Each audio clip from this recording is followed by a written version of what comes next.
नमस्कार, मी शिवानी पाटील आणि माझ्या SP3630 या यूट्यूब चॅनलमध्ये आपले स्वागत आहे। आता आम्ही श्री मरियम्मन मंदिरातून दर्शन घेऊन निघालो। त्याच्या बाजूलाच हे चायना टाउनमध्ये बुद्ध टूथ ट्रेलिंग मंदिर आहे आणि संग्रहालय सुद्धा आहे। ते पाहण्यासाठी आम्ही इथे आलो आहोत। चला तर आपण हे मंदिर पाहूया।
मंदिराच्याच बाजूला मागेच चायना टाउन आहे।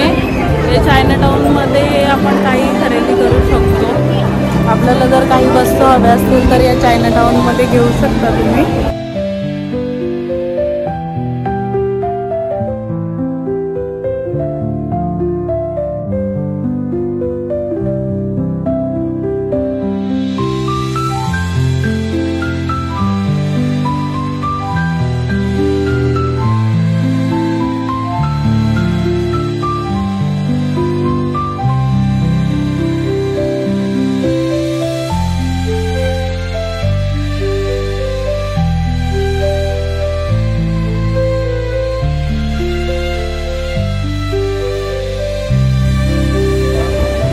आपण आता पुढच्या स्पॉटसाठी जात आहोत। चला तर मित्रांनो, तुम्हाला आजचा व्लॉग कसा वाटला ते नक्की सांगा आणि आवडल्यास लाईक, शेअर आणि आपल्या यूट्यूब चॅनलला सबस्क्राईब करा। Thank you, bye bye.